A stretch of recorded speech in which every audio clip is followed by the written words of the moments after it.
ಬೆಂಗಳೂರು ಮೆಟ್ರೋಗೆ ಸ್ವಾಗತ. ನಾನು ಶ್ವೇತಾ. ಈಗ ಹೆಡ್ಲೈನ್ಸ್. ಕೆಲಸಕ್ಕೆ ಹೋದವಳು ಹೆಣವಾಗಿ ಬಂತು. ವಿಷ ಸೇವಿಸಿ ಆತ್ಮಹತ್ಯೆಗೆ ಶರಣಾದ ಪ್ರೇಮಿ. ಪ್ರಿಯಕರ ನಾಪತ್ತೆ. ಸಾವಿಗೆ ಕಾರಣ ಇನ್ನೂ ನಿಗೂಢ.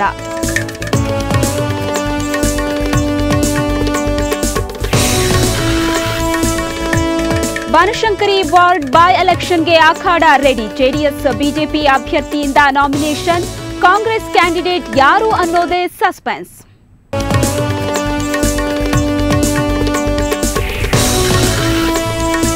ನಿಮ್ಮ ಸೇಫ್ಟಿಗೆ ಬಂದಿದೆ redbus.in. ಟಿಕೆಟ್ ಬುಕ್ಕಿಂಗ್ ಜೊತೆ ಸಿಗುತ್ತೆ ಬಸ್ನ ಫುಲ್ ಡೀಟೇಲ್ಸ್. ಪ್ರಯಾಣ ಬೇಡವಾದ್ರೆ ಪೂರ್ತಿ ಹಣ ವಾಪಸ್.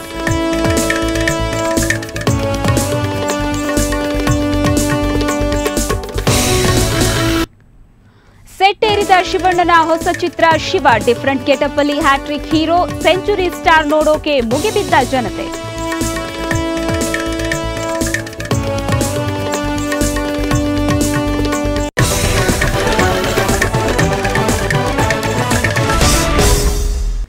ಅವಳು ಬೆಳಿಗ್ಗೆ ಮನೆಯಿಂದ ಹೋದವಳು ಮತ್ತೆ ಬಂದದ್ದು ಹೆಣವಾಗಿ. ಇದ್ದಕ್ಕಿದ್ದಂತೆ ಆಕೆ ಆತ್ಮಹತ್ಯೆ ಮಾಡಿಕೊಂಡಿದ್ಲು. ಆಕೆ ಸಾವಿಗೆ ಕಾರಣ ಏನು? ಅವಳ ಪೋಷಕರು ಏನಂತಾರೆ?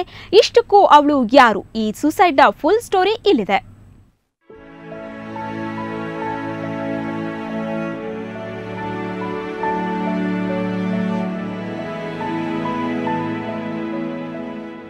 ಆಫೀಸ್ಗೆ ಹೋಗ್ತೇನೆ ಅಂತ ಹೋದ ಶೋಭಾ ರಾತ್ರಿ ಮತ್ತೆ ಮನೆಗೆ ಬರಲೇ ಇಲ್ಲ. ಅವಳಿಗೆ ಏನಾಯ್ತೋ ಗೊತ್ತಿಲ್ಲ. ಸೀದಾ ವಿಜಯನಗರದ ಪಾರ್ಕ್ಗೆ ಹೋದವಳೆ ವಿಷ ಸೇವಿಸಿ ಆತ್ಮಹತ್ಯೆಗೆ ಯತ್ನಿಸಿದ್ಲು. ಇದನ್ನು ನೋಡಿದ ಸ್ಥಳೀಯರು ತಕ್ಷಣವೇ ಆಕೆಯನ್ನ ಹತ್ತಿರದ ಶರಾವತಿ ಆಸ್ಪತ್ರೆಗೆ ಸೇರಿಸಿದ್ರು. ಆದರೆ ಶೋಭಾ ಮಾತ್ರ ಬದುಕಿ ಉಳಿಯಲೇ ಇಲ್ಲ. ಗೊಲ್ಲರಹಟ್ಟಿಯಲ್ಲಿ ಸೆಕ್ಯೂರಿಟಿ ಗಾರ್ಡ್ ಆಗಿರೋ ಶ್ರೀನಿವಾಸ್ ಎಂಬುವವರ ಮಗಳು ಈ ಶೋಭಾ. ಈಕೆ ಮತ್ತು ಎಗ್ಗನಹಳ್ಳಿಯಲ್ಲಿ ಲಗೇಜ್ ಆಟೋ ಓಡಿಸುತ್ತಿದ್ದ ಗಿರೀಶ್ ಪರಸ್ಪರ ಪ್ರೀತಿಸುತ್ತಿದ್ರು. ಇವರ ಮದುವೆಗೆ ಮನೆಯವರ ಒಪ್ಪಿಗೆ ಕೂಡ ಇತ್ತು. ಇಷ್ಟಿದ್ರೂ ಶೋಭಾ ಯಾಕೆ ಆತ್ಮಹತ್ಯೆಗೆ ಶರಣಾದ್ಲು ಅನ್ನೋದಕ್ಕೆ ಈಕೆಯ ಕುಟುಂಬದವರಲ್ಲಿ ಸ್ಪಷ್ಟ ಉತ್ತರವಿಲ್ಲ.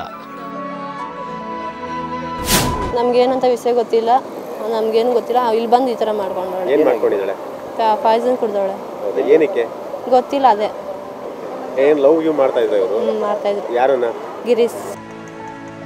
ಇತ್ತೀಚೆಗೆ ರಾಜಾಜಿನಗರದಲ್ಲಿನ ಕಣ್ವ ಗ್ರೂಪ್ಸ್ನಲ್ಲಿ ಕೆಲಸಕ್ಕೆ ಸೇರಿದ ಶೋಭಾ ಕಳೆದೆರಡು ದಿನದಿಂದ ಆಫೀಸಿಗೆ ಹೋಗಿರಲಿಲ್ಲ.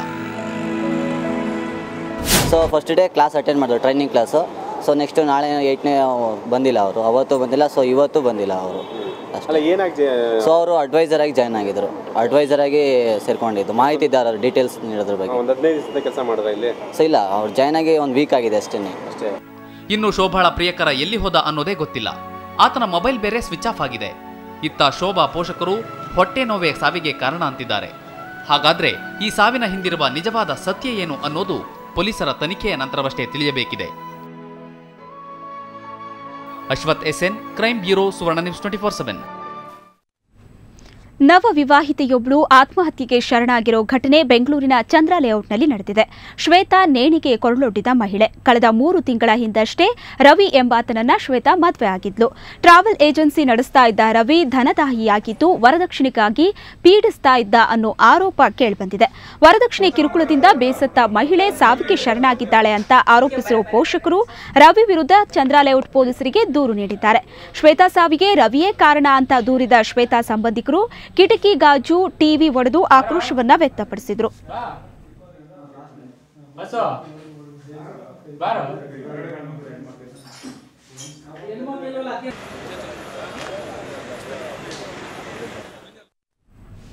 ಬಿಬಿಎಂಪಿ ಬೈ ಎಲೆಕ್ಷನ್ಗೆ ಅಖಾಡ ರೆಡಿಯಾಗಿದೆ. ದಿವಾನಲಿ ನಿಧನದಿಂದ ತೆರವಾಗಿರೋ ಬನಶಂಕರಿ ವಾರ್ಡ್ಗೆ ಇದೇ ತಿಂಗಳ 26ರಂದು ಉಪಚುನಾವಣೆ ನಡೆಯಲಿದೆ.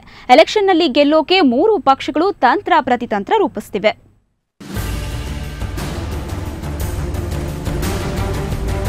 ಈ ಜನಜಂಗುಳಿ ನೋಡಿ ಎಲ್ಲೋ ಜೆಡಿಎಸ್ನವರು ಮೆರವಣಿಗೆ ಹೊರಟರು ಅಂದ್ಕೋಬೇಡಿ.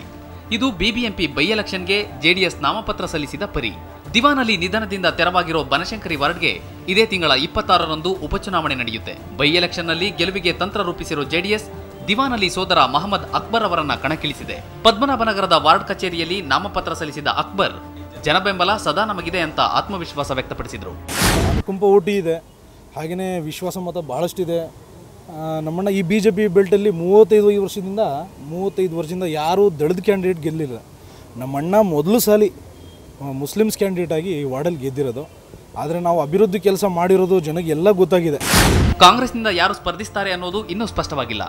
ಇತ್ತ ಆಡಳಿತಾರೂಢ ಬಿಜೆಪಿ ಬಸವರಾಜ್ ಅವರನ್ನ ಕಣಕ್ಕಿಳಿಸಿದೆ. ನಾಮಪತ್ರ ಸಲ್ಲಿಸಿದ ಅಭ್ಯರ್ಥಿ ಬಸವರಾಜ್ ಬೈ ಎಲೆಕ್ಷನ್ನಲ್ಲಿ ಗೆಲ್ಲೋದು ನಾವೇ ಅಂದರು. ಬನಶಂಕರಿ ದೇವಸ್ಥಾನ ವಾರ್ಡಿನ ಉಪಚುನಾವಣೆ ನಡೀತಾ ಇದೆ. ಅದಕ್ಕೆ ಭಾರತೀಯ ಜನತಾ ಪಾರ್ಟಿಯ ಅಭ್ಯರ್ಥಿಯಾಗಿ ನಾಮಪತ್ರವನ್ನು ಈಗ ನಾನು ಸಲ್ಲಿಸಿದ್ದೀನಿ. ಅದು ಭಾರತೀಯ ಜನತಾ ಪಾರ್ಟಿ ಜಯ ಆಗುತ್ತೆ ಅಂತ ನಾನು ಭಾವಿಸಿದ್ದೀನಿ. ಜೆಡಿಎಸ್ಗೆ ಅನುಕಂಪದ ಅಲೆ ವರ್ಕೌಟ್ ಆಗುತ್ತಾ? ಆಡಳಿತಾರೂಢ ಬಿಜೆಪಿ ಗೆದ್ದು ಬೀಗುತ್ತಾ? ವಿಧಾನಸಭೆ ಉಪಚುನಾವಣೆಯಲ್ಲಿ ಸೋತು ಸುಣ್ಣವಾಗಿರೋ ಕಾಂಗ್ರೆಸ್ ಈ ಬಾರಿ ಗೆಲುವಿನ ನಗೆ ಬೀರುತ್ತಾ ಅನ್ನೋದನ್ನ ಕಾದ್ ನೋಡಬೇಕಿದೆ. ಅಶ್ವಿನಿ ಜೊತೆ ಮಾರುತೇಶ್ ಹುಣಸನಹಳ್ಳಿ, ಸುವರ್ಣ ನ್ಯೂಸ್ 24/7 ಬೆಂಗಳೂರು. ದೂರ ಪ್ರಯಾಣಕ್ಕೆ ಈಗ ಟಿಕೆಟ್ ಬುಕ್ ಮಾಡೋದಂದ್ರೆ ಚಿಟಿಕೆಯಷ್ಟು ಸುಲಭ. ಕಾರಣ ಆನ್ಲೈನ್ ಫೆಸಿಲಿಟಿ. ಆದರೂ ಬಸ್ ಹೇಗಿದೆ, ಸೀಟ್ ಹೇಗಿದೆ ಅನ್ನೋದು ಮಾತ್ರ ಗೊತ್ತಾಗಲ್ಲ. ಆದ್ರೀಗ ಆನ್ಲೈನ್ ಮುಖಾಂತರ ಟಿಕೆಟ್ ಬುಕ್ ಮಾಡೋದಷ್ಟೇ ಅಲ್ಲ, ಬಸ್ ಹೇಗಿದೆ, ಸೀಟ್ ಹೇಗಿದೆ ಅಂತಾನೂ ನೋಡ್ಬೋದು.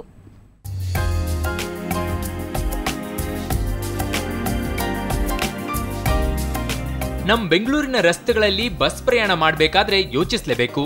ಅದರಲ್ಲೂ ಸೀಟ್ ಅನ್ಕಂಫರ್ಟೇಬಲ್ ಆಗಿದ್ರೆ ನಮ್ಮ ಕತೆ ಹರೋಹರ. ಆದರೆ ಈಗ ನಿಮ್ಮ ಕಷ್ಟ ಕೇಳೋಕೆ ಅಂತ www.redbus.in ಅನ್ನೋ ವೆಬ್ಸೈಟ್ ಬಂದಿದೆ. ಇದರಲ್ಲಿ ಟಿಕೆಟ್ ಬುಕ್ ಮಾಡೋದಷ್ಟೇ ಅಲ್ಲ, ಬಸ್ ಹೇಗಿದೆ, ಸೀಟು ಹೇಗಿದೆ ಅನ್ನೋದನ್ನು ತಿಳ್ಕೋಬಹುದು. www.redbus.in ಲಾಗಿನ್ ಆಗಿ ನೀವು ಎಲ್ಲಿಂದ ಎಲ್ಲಿಗೆ ಪ್ರಯಾಣ ಮಾಡ್ತೀರಾ ಅನ್ನೋ ಡೀಟೇಲ್ ಜೊತೆ ದಿನಾಂಕ, ಆಮೇಲೆ AC ಬಸ್ ಅಥವಾ ನಾನ್ AC ಬಸ್ ಸೆಲೆಕ್ಷನ್ ಮಾಡಬೇಕು. ಆಗ ನಿಮಗೆ ಫುಲ್ ಡೀಟೇಲ್ಸ್ ಸಿಗುತ್ತೆ. ಇಲ್ಲಿ ಮುಖ್ಯವಾಗಿರೋದು ಬಸ್ನ ಫೋಟೋ ಮತ್ತು ವಿಡಿಯೋ. ನೀವು ಆಯ್ಕೆ ಮಾಡಿರೋ ಬಸ್ ಹೇಗಿದೆ ಅನ್ನೋದು ಗೊತ್ತಾಗುತ್ತೆ. ಆಮೇಲೆ ವ್ಯೂ ಸೀಟ್ ಕ್ಲಿಕ್ ಮಾಡಿದ್ರೆ ಅಲ್ಲಿ ಯಾವುದು ಮಹಿಳೆಯರ ಸೀಟು, ಯಾವ ಸೀಟು ಬುಕ್ ಆಗಿದೆ ಅನ್ನೋ ಮಾಹಿತಿ ಕೂಡ ಸಿಗುತ್ತೆ. ನಂತರ ಕಂಟಿನ್ಯೂ ಕ್ಲಿಕ್ ಮಾಡಿದ್ರೆ ನಿಮ್ಮ ಹೆಸರು, ದೂರವಾಣಿ ಸಂಖ್ಯೆ ಮುಂತಾದ ಮಾಹಿತಿ ಕೇಳುತ್ತೆ. ಟಿಕೆಟ್ ಕನ್ಫರ್ಮೇಷನ್ ಬಗ್ಗೆ ನಿಮಗೆ SMS ಕೂಡ ಬರುತ್ತೆ. ಇಷ್ಟೆಲ್ಲ ಮಾಡಿರೋದು ಬೆಂಗಳೂರಿನ ಒಂದು ಟೀಮ್. 4 ವರ್ಷಗಳ ಸತತ ಪರಿಶ್ರಮದಿಂದ ಈ ವೆಬ್ಸೈಟ್ ಲಾಂಚ್ ಮಾಡಿದ್ದಾರೆ. 500 ಟ್ರಾವೆಲ್ ಏಜೆನ್ಸಿಗಳ ಮಾಹಿತಿ ಈ www.redbus.in ನೀಡುತ್ತೆ. ಪ್ರಯಾಣಿಕರ ಸುರಕ್ಷತೆಗೆ ಇದು ಪಕ್ಕಾ ಸಂಗಾತಿ.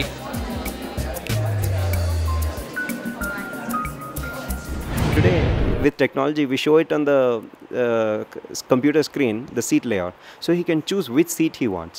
If he doesn't like any seats in those, he can go to another bus and see which seat he wants. So many of those pain points are solved with technology right now, and the buses are also better, roads have become better.